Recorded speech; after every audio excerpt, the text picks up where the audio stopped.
Welcome to the Property Couch, where each week you get to listen to two of Australia's leading property experts. Bryce Holdaway, co-host of Location Australia on Foxtel's Lifestyle Channel, and Ben Kingsley, Chair of Property Investment Professionals of Australia and the 2014 and 2015 Property Investment Advisor of the Year.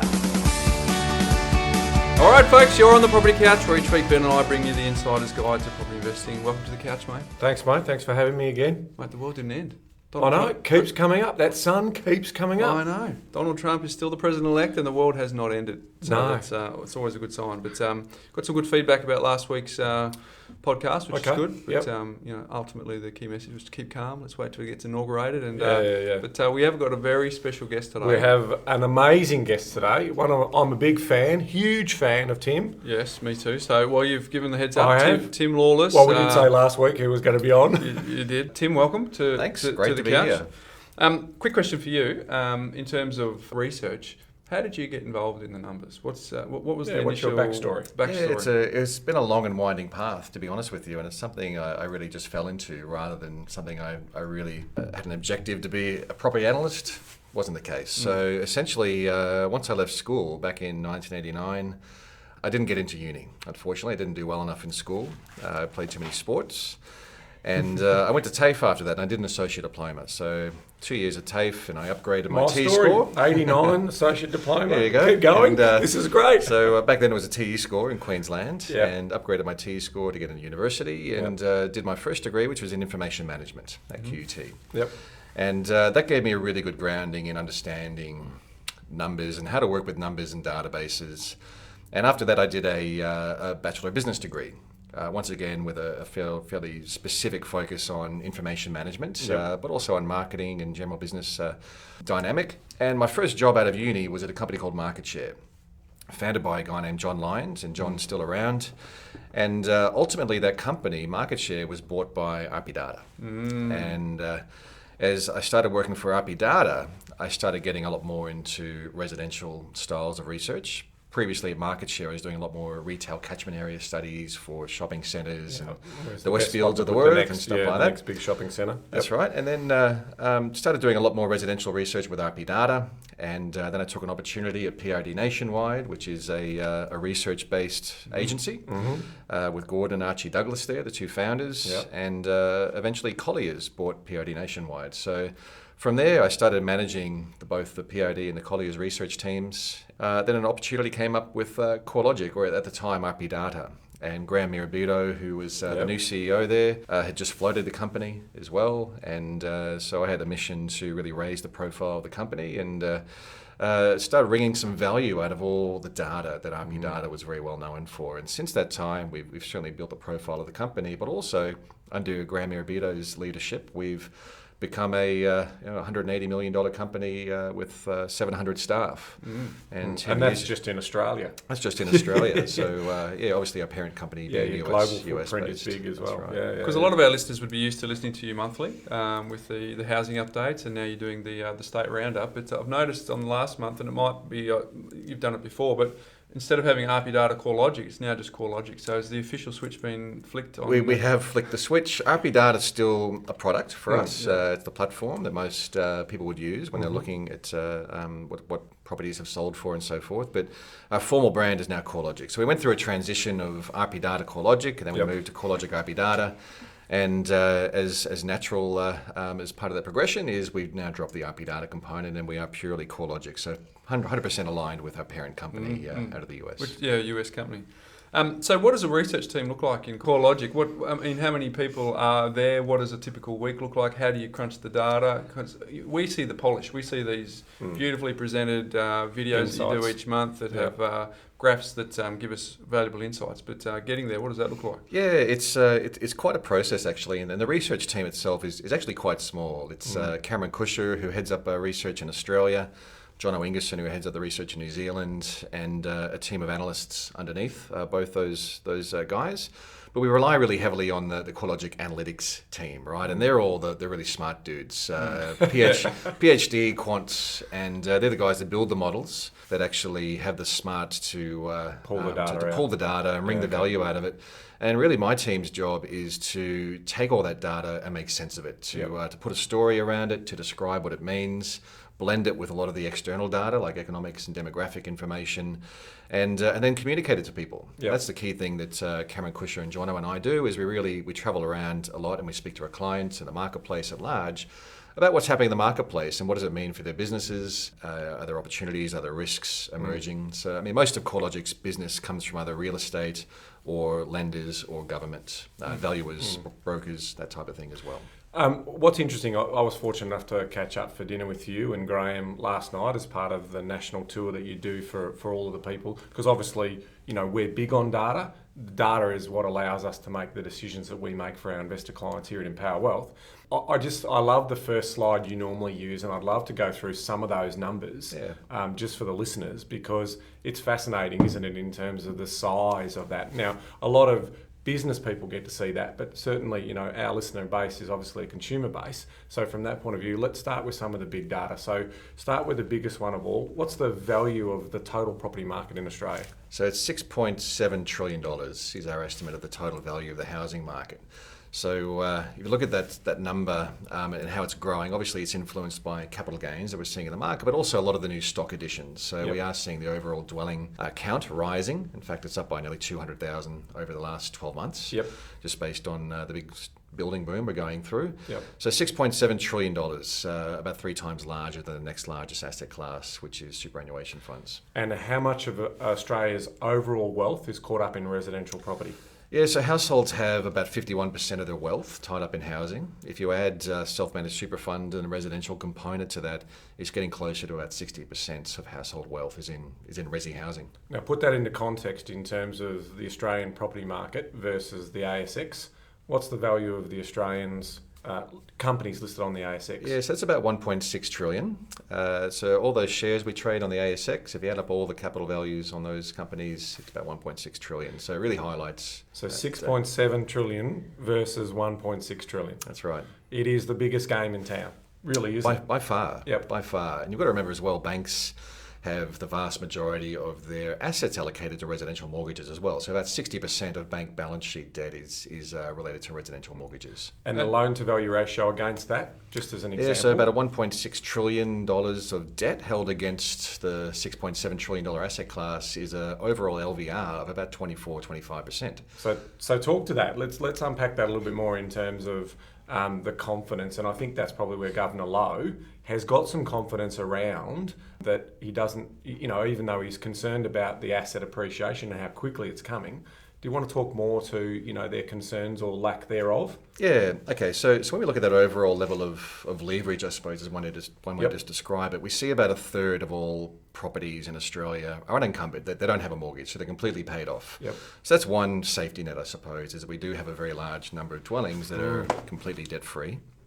Then you have another component, which is those properties that have been held for a long time, where they've built up a lot of equity and they've generated a lot of wealth through their property. They generally have a pretty decent mortgage buffer based on offset accounts. So the RBA estimates there's probably about 2.5 years of buffer in mortgage repayments. Basically meaning if we saw people stop paying their mortgages right now, they'd have about 2.5 years of time up their sleeve before they started to fall behind in their repayments. And that can be either held in offset accounts or it could be held in what we call redraw, which is, in other words, you're in advance of your repayments, and so you could potentially access that out to service that loan if your circumstances were to change. Yeah, that's right.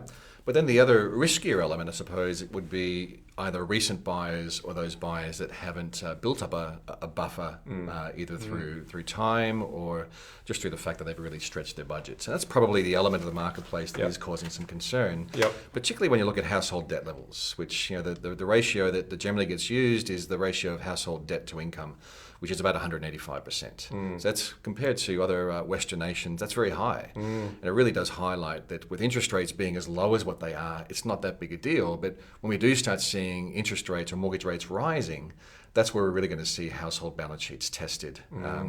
Any lender is always going to factor in a buffer, a mortgage rate buffer. So generally lenders are lending on a 6.5 to 7% mortgage rate, rather than at the moment your discounted rates are generally 4% or lower. Yeah, that's right. So the assessment rate that they're using to do their calculations of borrowing power are using this 2% or 2.5% buffer. That's right. So that's a good news story. Isn't the key point too that interest rate rises aren't that necessarily on the horizon, and that's what's giving people enormous confidence, which potentially is playing into another challenge of very low listings, because in the old days people would sell the house, then buy the next one because interest rates meant that they didn't want to fund the cost. But now with interest rates so low, they've got more confidence, A, to hold it while they're waiting, and B, they don't want to be in a situation where they sell something you don't have anywhere to live. So it becomes this self-fulfilling prophecy that's got a couple of factors to it. Absolutely. And it's one of the fascinating things about the marketplace at the moment, particularly, say, Sydney and Melbourne, where values are rising so quickly, but listing numbers are historically low. And a lot of people wonder, why aren't we seeing more vendors in the marketplace at a time when clearance rates are up around the 80% mark, when average selling time's about 30 days, when discounting rates are only about 5%? You'd think sellers would be rushing into the marketplace. It simply isn't the case. And I think there's a whole bunch of reasons for that. One of them absolutely is simply that potential sellers are afraid to buy and sell, or sell and buy in the same marketplace, because it is moving so quickly. They've got to get back in. That's right. Yeah. Another one probably comes back to transactional costs. Yep. Stamp duty being percentage based, as values have risen by about 95% in Sydney over the past 7 years, it means that your stamp duty costs have risen quite substantially. So typical dwelling in Sydney, median price of around $800,000, your stamp duty is going to be about $35,000. Add on to that your conveyancing, your pest and building inspection, your removalist costs, and you can see that the transactional barrier is becoming quite steep. Are you listening, state governments? Are you listening? That's right. It is too high, and it does cause people to think about that, doesn't it? It Absolutely. really does say, if it was less for the transactional rollover, I think we'd see more, fluidity in the marketplace in terms of what that looked like. So it's crazy that we don't look at that. But of course, that's revenue. So where do we pick that revenue up? The thing with the state governments, though, on stamp duty is it's really lumpy and it's very cyclical. So if the market's not humming like it is at the moment, then the government's going to be well down on their budgets for stamp duty collection. Stamp duty is the second largest revenue source for state governments. And you have such different differential rates as well. If you look at, say, I know I'm a Southeast Queenslander, I should have mentioned that, so I like talking about Brisbane. If you look at stamp duty rates in Queensland, or in Brisbane specifically, they're averaging about $9,000, right? And compare that to both Melbourne and Sydney, where they're about $35,000. And you can see that, not only are prices much more affordable in Brisbane, but also the stamp duty rates are actually much more accessible. Can we go back to what you said earlier about the brains trust that is your research team? What does that look like? You've got all these data boffins that are bringing you all the data, and then you, Cameron, and the team. How do you guys do that? Is there a lot of whiteboard sessions? Is there a lot of collaboration discussions, or is it just you guys in a dark room with your computer, sort of pouring through the stats and coming up, and you're obviously tongue in cheek, but somewhere in between? What does a typical week look like for you guys too? Because you guys can provide commentary on the smallest regional town in New South Wales, as well as the majors. So that's a lot to cover. Yeah, so there's a really broad spectrum of our activities, right? So from a strategic sense, working out what analytics we're going to be producing and building and maintaining and improving upon is a really big part of our strategic process. So every week we have a roadmap session with our analytics team and our product teams talking about what are we doing, what are we building at the moment, who's dedicated to it, how much resources are required for it. Plus, we're always feeding there's this constant feedback loop where we're looking at the marketplace. What are our clients looking for? What sort of issues are in the marketplace? Like a really good example is this settlement risk that's in the marketplace now. It was about 1.5 years ago that we really started trying to measure what's the settlement risk in the marketplace based on all the apartments we're building. So as we fed that into our analytics team, we built a product around it, which is a settlement risk report, and started utilizing a lot more of our valuations data to understand that marketplace and really drill down into, well, where's the settlement risk and where isn't it? And it's really clear that it's very specifically in very finite geographical regions, right? It's not broad spread across the whole metro areas of the capital city. It is really quite easy to pinpoint exactly where it is and what type of stock it is. Once you got down to the local government areas, and we highlighted those. I've been privileged to do a roadshow with Tim recently through Pippa. So we went around, we went up to Brisbane, Melbourne and Sydney to all of our members, and it was great to have Tim and Cameron basically do some excellent presentations. And once you got to the supply side and you started to see where the pain points were in terms of oversupply, you could quickly work out that it wasn't all of Sydney, it wasn't all of Brisbane, and it wasn't all of Melbourne, but there certainly are some areas that are concerning. Do you want to share a couple of those? Yeah, absolutely. A lot of people talk about inner Melbourne and inner Brisbane probably being the most at risk, but even just describing inner Melbourne and inner Brisbane isn't enough. No. Right? So if you look at Melbourne, for example, you find most of the stock is, well, it's high rise and it's very much investment based and overseas. A lot of demand coming from overseas. Yep. So it's very specific to the CBD, to South Bank, to Docklands. Yep. In Brisbane, very similarly, it's that inner northern corridor around Bowen Hills, getting out to Hamilton and Fortitude Valley. Yep. It's West End and South Brisbane. Okay, but you can't just look at those suburbs and say, okay, they're oversupplied, don't touch them with a 10-foot pole, because you have a really quite distinct difference in stock. So you find in Brisbane, for example, the stock that's very much 100% investor focused, doesn't have the same level of fixtures and fittings, has no real differentiation. They're the at-risk projects, where if you go into the boutique market, stuff being done by local developers like Tom Dooley or Damien Cavalucci at CavCorp, Aria, those sort of projects, already you can see a demonstrated uplift in their resales, very strong vacancy rate, occupancy rates, and a really good mix of owner-occupiers and investors. So much more of a safe haven than your pure investment-grade stock. So it's a great point. I mean, effectively, no two properties are alike.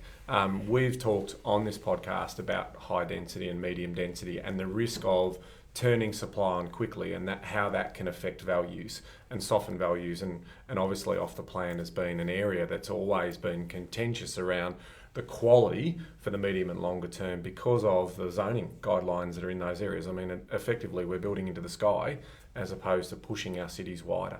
Yeah, absolutely. And it's a trend that I think we'll have to accept going forward. Look at Sydney.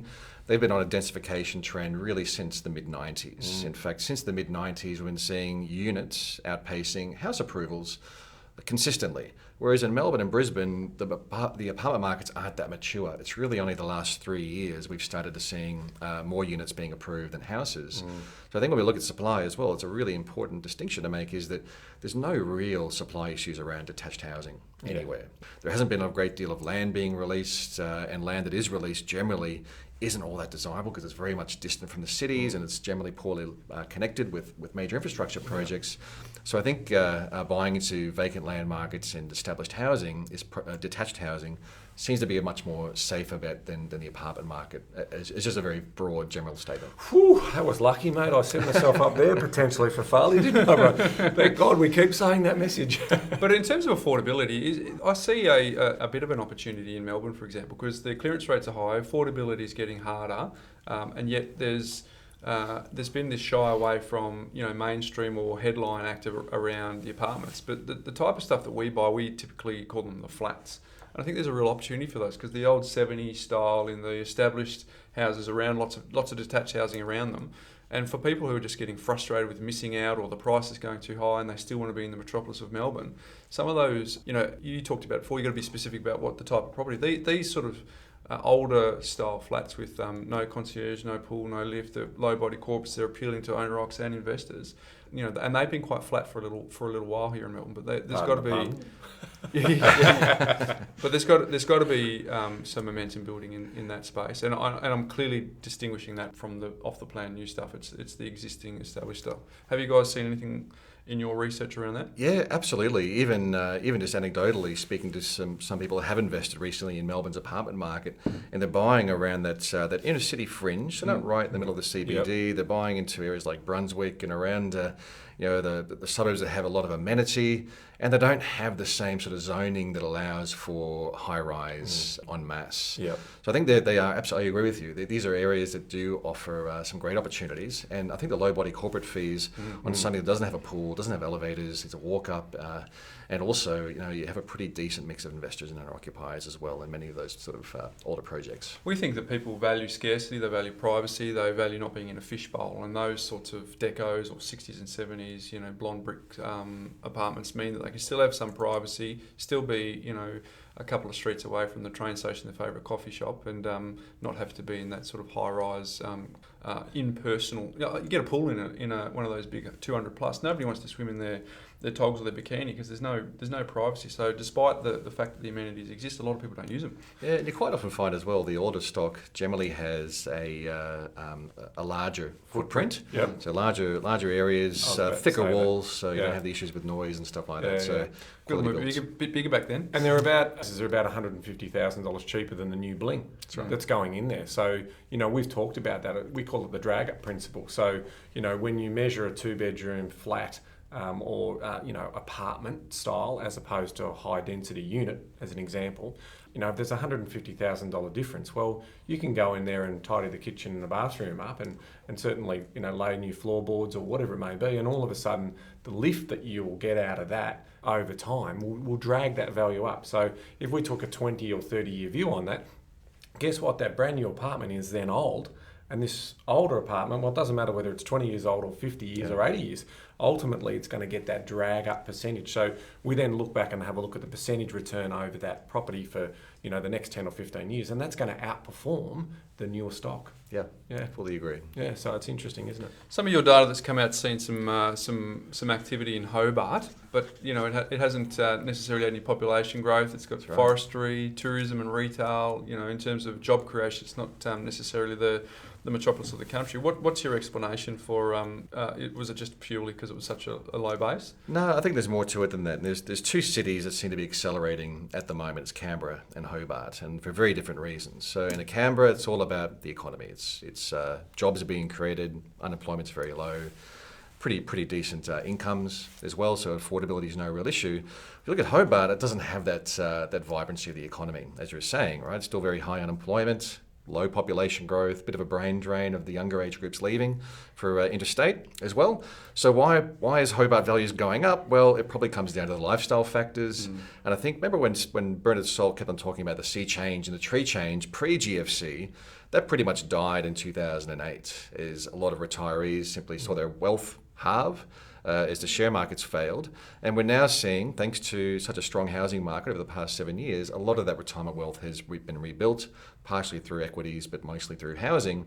And I think we're seeing a lot more people now reenacting or reinvigorating their retirement plans. Hobart is a really good recipient of that trend. And of course, a lot of that money is being unlocked from the housing market, coming out of Victoria, and heading into markets like Hobart or the lifestyle markets, where I am at the Sunshine Coast or the Gold Coast, Byron, Coffs, any of those sort of markets that have a lifestyle factor. Yeah, you're living the dream. You just sit on the beach doing your work. That's all I do, actually. Yeah, that's all I do.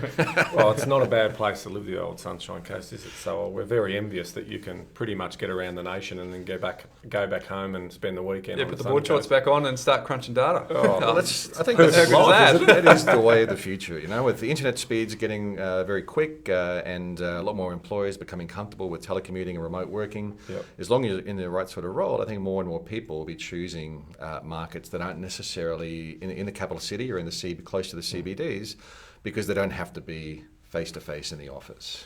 Tim, I wanted to talk about, you obviously, when you get the TV appearances and all of those types of things, you've got a very small amount of time to get a cut-through message through. So we spend a lot of time talking about the macro. Obviously, that there are markets within markets, and some of those markets perform better. So examples, the studies that you've done around the better performances of properties located on the fringe of the city to sort of 7 kilometres and so forth. What are the interpretations, and why do you think the reasons are that those properties tend to grow quicker than the broader market? Yeah, I think it really comes back to supply and demand for starters, and anything in property generally comes back to those two factors. But importantly, when you look at some of those fringe areas, say within 10 kilometres of the capital cities, the areas that generally tend to perform the best are those that have the really good, strong transport linkages, either through private, road arterial networks, but more importantly, the train lines, the busways, and so forth. I think that infrastructure trend really does drive value. And as we see more and more people not being able to afford to buy, say within 5 or 10 kilometres of the city, having access to those transport spines is becoming all the more important. You can really see the value of a train station within a suburb. Okay, there's also, other factors like the school zones and the overall socio-demographic mix of the suburbs and so forth that make a big difference. Lifestyle stuff. Yeah, remember somewhere like Redfern 20 years ago, right? Nobody wanted to live at Redfern, even though it was on the city fringe. And look at Redfern now; it's completely gentrified and very desirable suburb. That is. Have you seen any trends in population sort of in the last week where you got a lot more Americans wanting to move here post 20th of January? I mean, do you have a view on the US election and the impact on Australian housing? I do have a view, and it's certainly one that's mired in uncertainty. I think is probably the best way to describe it. So nobody would have expected Brexit. Nobody expected Trump. Does that mean the first female president might be Kim Kardashian? All right, that's all bets off. Turn the lights off, everyone. Well, I'm just following a trend. If Trump can do it, we go. Kim can do it. Right? Mate, Trump to be able to read, Kardashian. don't No, you? hang on, isn't the next president going to be Kanye West? Right? So That's true. he's put his hand in the ring for the next election. Yeah, it's true. I'm just throwing it out there, Lawless. Anyway, back to the real world. So what's your observation? It's early days. It is early days, and I think any time you see a shock come in the marketplace, it creates uncertainty. And that's the whole thing about Trump, is that no one expected it to happen. So everyone's still trying to work out, what does it mean? Remember the day after Trump got elected, there was a lot of confusion. The markets went a bit pear-shaped, and the next day we saw this really substantial recovery as first of all, Trump's acceptance speech was toned down. Was very humble, and he really toned down. Well, his 60 Minutes interview sort of undone a little bit of that. Everything up until that point. Yeah, he toned down a lot of the rhetoric, and you can already see a lot of the policies are being modified to be a little bit more palatable. So the most important things about Trump is he's going to have a massive spend. He's going to be spending a lot on infrastructure, on defence. He's going to be introducing some massive tax cuts for families as well as companies. So theoretically, that should start to push inflation higher in the US. Janet Yellen's already been talking up an interest rate rise in December, and bets we'll probably see further interest rate rises in the US during 2017. So what does that mean for Australia? Well, there's a few things. Obviously, higher US dollar means a lower Aussie dollar. That's a good thing for us. We're already seeing dollar today was at 74. We're also seeing the effect for the benefit of the listeners, why is that important? Why is that? Okay. So a lower Aussie dollar means our exporters are in a much more in a much better position, right? As a net exporting nation, we export a lot of coal and iron ore, so it's great to have the dollar lower for our manufacturers, also for our tourism sector. So we see more people visiting Australia for the tourism. We're already seeing tourism numbers absolutely booming. They're up 11-15% over the last 12 months. Incredible numbers. We're seeing Chinese tourists on an annual basis now more than 1 million every year, right? So they're outpacing New Zealanders. So lower Aussie dollar is a really positive thing for the economy. The other thing, of course, is what happens with our biggest trading partner, China. So Trump has announced that as part of his trade policies is he'll be slugging China with a 45% tariff on imports into the US. So how does that affect China? Well, they may have another stimulus to counteract that. That might be great for Australia. If we start to see China building more stuff and spending more, that generally has a requirement for raw materials. Iron ore, coal are two biggest exports. Right, so overall, we could see some very positive effects from Trump, but still the big thing about Trump is the uncertainty. So, in the words of Donald Rumsfeld, it's the unknown unknowns that exist now, and I think only time will tell. Yeah, because let me get this right. They've already got record debt levels, right? So if you put an infrastructure program in place, there's more money that they need to borrow. And take away the tax revenue. And then take away the tax base. That's interesting. So, I mean, trickle down economics versus there's obviously great debates and we haven't got time for that today, but it is interesting to see whether the agenda that he's taken to the people and effectively the Rust Belt basically, whether that's going to get through. I mean, a tariff like that on China, let's be honest, if that does get through, he's a genius. And how does he do it? When I say genius, in other words, the political minutiae that needs to go on and the manoeuvring that needs to go on for that to actually get legs, I can't see that happening, to be honest, but it's interesting times. It will be interesting times. Yeah. Well, the demand for iron ore might drop because he's building a fence. I mean, he's building a fence rather than a wall now, so he might need a bit of extra steel. Well, they're going to use recycled steel, mate. They've got a bit there. It's called the Rust Belt. There's a lot of old factories that are sitting there with no one using them right through middle America. So they just need to bring a few bulldozers in and start to melt it down. And recycle it into the fence. Exactly. What's the appeal for Canberra? Because clearly, is that a flow-on effect from Sydney? Because we ran a ruler over Canberra, and the land tax becomes a bit cost prohibitive for an investor, but for the owner-occupier, no problem. That's so right. is it largely just the income's the third highest in the country, and they have that flow-on effect from Sydney? I think the incomes are a big part of it, as well as the flow in from Sydney, but also just the certainty that's returned to Canberra. I remember back in 2010, after the budget, Canberra, or the federal government, was due for a lot of job cuts, which didn't really transpire. They didn't really get through the approval process between the Liberal Party and the Labor Party for obvious reasons. So we haven't seen the job cuts. There seems to be much more certainty now. Government spending has improved a little bit. So I think it's really about confidence around the ACT of holding a job and ensuring that you can repay your mortgages. Yeah, there's more government reviews going on now, and we'll look into that. We'll put a consultancy team on that and spend 30 mil. So the jobs are there for the consultants in Canberra at the moment. You're not wrong. That's true. There's two tiers post GFC. Your presentations really highlight that. What's the hope that we can give to the wealth base of those people that aren't in the Melbourne and Sydney markets? Is it a case that we've got this enormous population? Ben and I have the view that this enormous population growth that's happening across the country means that we've got confidence in all the capital cities, but clearly some of the non-Melbourne Sydney homeowners would feel like the poor cousin at the minute. Is there any cause for optimism in the next few years? Yeah, I think there's more than two tiers. There's probably four tiers of the marketplace.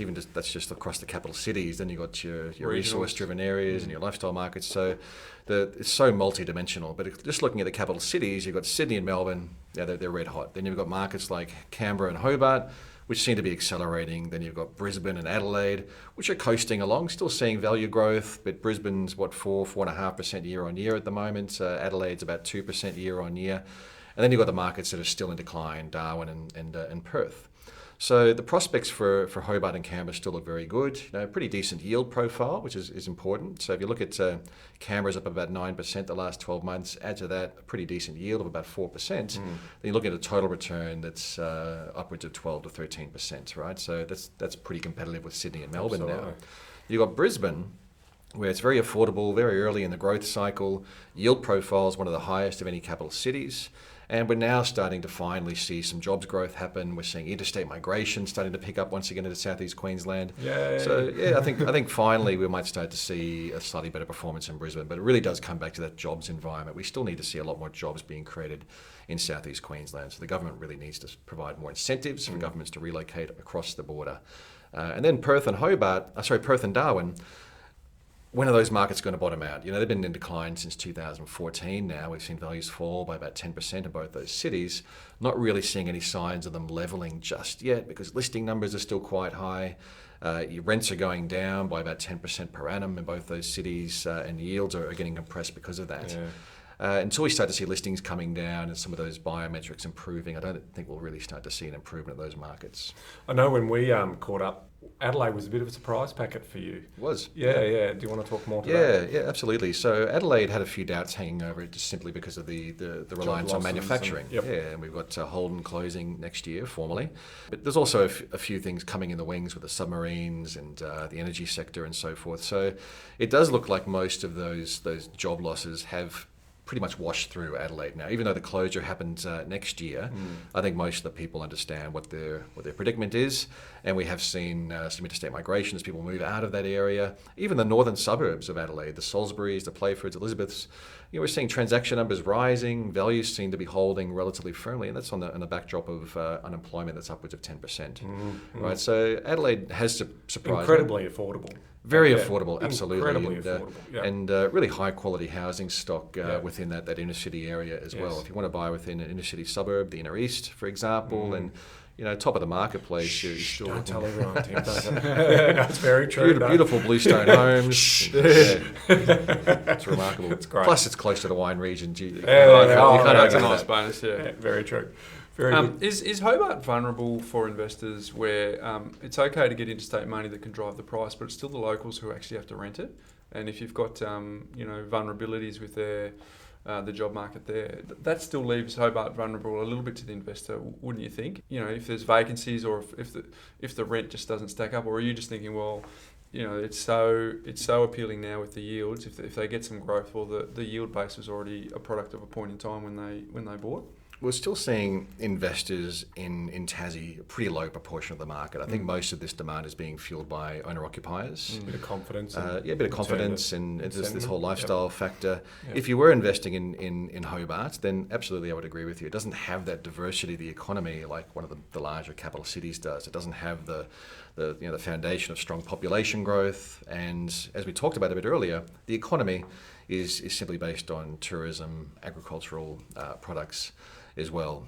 So probably doesn't have that economic base that most investors would be looking for as some level of security. And I reckon if you take a really long-term view of Hobart, like 50 years, everyone's going to want to move there because of climate change. It's going to be too hot to live everywhere else, so that'll be the only place. Hobart's the next Gold Coast. Yeah, exactly. Yeah. long-term view. Yes, just only playing with everyone there, but no, if temperatures do rise and there's cyclones in Sydney, I mean, who knows?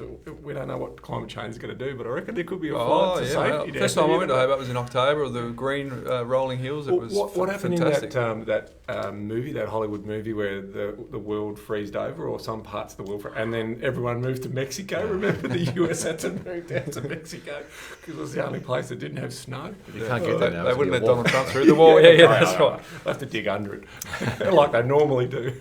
You've sort of thrown the challenge out to the Queensland government to stimulate jobs growth. So part of that is relocating potentially multinationals into Brisbane. What other things do you think the Queensland government could be doing better to help stimulate that jobs growth? Yeah, I mean, infrastructure is one of the primary things. And Queensland's always had a pretty decent infrastructure spend, particularly around southeast Queensland with the tunnels and so forth. So there are a lot of projects that are planned but haven't quite got the funding just yet. And of course, infrastructure projects have this real multiplier effect where they create jobs, they improve the overall landscape, they improve the connectivity. That's right.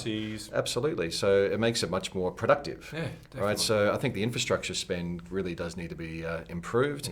And then you've got the tax incentives for attracting large companies into that local marketplace. And it really makes sense for a large company to be based in Australia's third largest capital city in a marketplace that's much more affordable for their employees, has a pretty decent climate as well. It seems to tick all the boxes. Every now and then you have to put a jumper on in winter, don't you? So are you asking government to actually bring a business plan and a vision to the table to the people to actually elect them? Tim, come on. I think that might be a good idea. A vision, a template of how to build a nation? No, come on. Our governments can't do that. Mate, you had your cynical Wheaties this morning, didn't you, mate? I'd have to. Seriously, are you listening, government? There are things you can do. There's low-hanging fruit. It's called infrastructure projects. Don't start me on the East-West link down here. I'll tell you what. I think Daniel's government. It's always a pleasure to get someone on the couch, Ben, who's got some unbelievable insights. I think unless you've got I've got one before we go, because this is important. Future trends. Like obviously in America, it's really important to look at what's happened over there. They've got a lot of funds that run retail, residential type things. Do you see, with property prices getting as high as they are, and obviously this is an investor podcast, what do you see as some of the future sort of trends that you might see for investors playing in the residential space? Yeah, so that one you just mentioned around syndication of investment, right? Where you have companies owning entire buildings, and the US style, you have a super, and it's very much a corporate style investment. We haven't seen that in Australia, I think probably because the yield profile is much lower. Agreed. But in the current environment of search for yield, a 3 or a 4% yield plus your capital gain is actually looking much more attractive. And I think, in the future we may find more corporates start to look at residential property trusts or investment in buildings like that. The other trend I think is that really long term we will start to see some of the satellite cities like your Newcastles, even your Central Coast along just north of Sydney there, really starting to become much more vibrant and very large working nodes, right? So you can't always have 60% of the jobs over the last 5 years have been created in Sydney and Melbourne. right? We need to see more diversity in our jobs marketplace, and that's a great way to be addressing the affordability issues we're seeing in these cities as well, right? So once again, it comes back to having decent transport connections. A high-speed rail network, for example, has been talked about a lot. Better airports and so forth, right? So, and as well as the government, once again, bashing the government, but government taking the lead to make sure they are locating essential services and creating the jobs in these markets as well. So there are two trends. I think also there's so much technological innovation happening at the moment. We're seeing a lot of disruptive technologies. 10 years' time, I think we'll see driverless cars are the norm, right? Which means that potentially all this transport infrastructure we talk about for road connections become less important because we see this really streamlined, efficient level of transport in and out based on artificial intelligence. And that's right. Yep. That's right. And potentially that does ease some of the burden on governments around infrastructure. Are you seeing any trends internationally where that is already in place that we can learn in terms of the fact that there's less transport? You talked before about more people working from home. What lessons, if you have seen them, can we apply to the Australian market? I think it's still pretty early in that whole cycle, so there's nothing that really comes to mind off the top of my head, but I think it's just around the corner. We're going to start to see, particularly with our younger age groups that are very technologically savvy, with internet speeds getting much faster, and employers also looking to make sure their staff are satisfied and happy and enjoy the workplace. We are going to start to see much more focus on remote working, telecommuting and so forth, which once again I think will be a benefit for some of these regional markets where you can find very affordable housing. I mean, we are naturally social creatures, and obviously, social media and all that makes it even more so that we're such social creatures. But are we going to move to that environment where, being social media, we don't have really strong relationships? We want to have lots of connections, but we don't have strong relationships, whereas our generations and the generations before have been built up on communities and lifestyle drivers, and obviously we've moved since the 70s to this more concentrated, I still want my amenity, I'm still time poor, and I want everything to be closer to the city. I don't think that'll change over the course of the next 30 or 40 years, but I definitely think that there is something in, if we can get a fast train, that's a game changer for me, because that will make the ability to come in and socialise and also work in a big employment node, and then get back to my quarter-acre block or whatever it might be out in Albury, Wodonga or somewhere. That makes perfect sense to me. Yeah, without a doubt. I think just innovation and the advancement of technology is going to enable that, but it's going to take some time. So I guess in summary then, you'd probably be confident in the Australian housing market going forward with what you said. It's got a very high value, it's got a very low LVR, it's got lots of population moving to our centres. We're a desirable nation. We've got lots to be politically stable, economically stable in this country. So without sort of any major shock GFC, Trump impact, would you have just enormous confidence in the Australian property market? I do have a lot of confidence, but in saying that, I can't see Sydney and Melbourne, for example, continuing at such a rapid pace of growth. We've been seeing the marketplace outpacing income growth now for 7 years, and that's substantially. We're seeing the house price to income ratio in Sydney is now approaching 10 times. In Melbourne, it's a bit better, about 7 times. But I think affordability has become a larger issue in those markets where we have seen values so dramatically outpace incomes.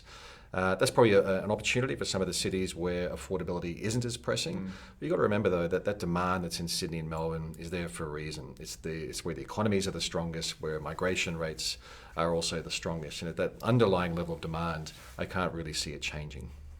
Unbelievable. Thank you so much, Tim, for coming in. There's a few things in terms of content. So I'm a big fan of your chart pack.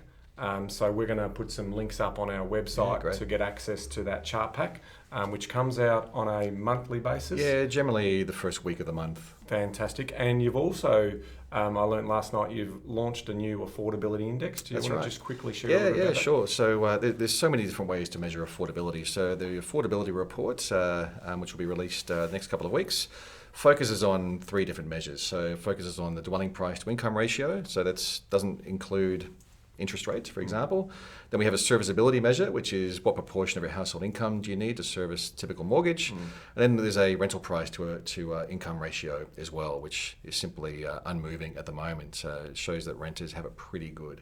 So the highlights from that report are simply going to be that on a house price to income ratio, affordability has worsened in Sydney and Melbourne, but it's actually improved quite substantially in areas like Perth Brisbane, Adelaide, and so forth. But on a serviceability measure, it's looking pretty good at the moment, thanks to the very low mortgage rates. And that's the one I use in terms of when we're doing our own research. But these are just great things. So this is excellent content from obviously the leaders in the space of data research, which is CoreLogic, and obviously their products like RP Data and their Valex platforms and all these other amazing things.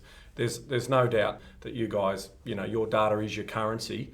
And obviously, what Lisa said last night around the value add, your job is to interpret that data and give those insights and value add. So we really greatly appreciate your time on the couch. Thanks for having me on the couch. Well, there you have it, folks. You've just heard from arguably one of the greatest minds in Australia when it comes to research on residential property, Tim Lawless, who heads up the team at CoreLogic. I was going to say RP Data, but just CoreLogic. Just CoreLogic. So there you go, folks. And if you want to reach out to Tim, we'll have all of his contact details on the website, thepropertycouch.com.au. And are you on Twitter? On Twitter. All that sort of stuff. We'll put some of those hashtags up so you can reach out and have a chat with Tim and ask him any questions that didn't get covered today. So, mate, Tim, I don't know how many episodes you've heard, but this is probably never heard one. This is arguably the best bit of the podcast. They've heard all that nuggets of gold from you, but all of a sudden they get this. They get my sign off, mate. Where I say, goodbye in a different language and you can see this is the piece of paper that I've got in front of me.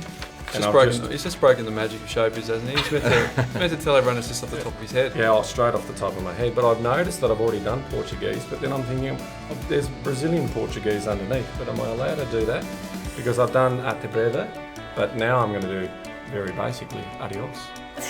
Adios. Adios, amigos. Adios. Doesn't get as simple as that, but thanks again for coming on the couch. Folks, hope you have a great week, and we will see you next week.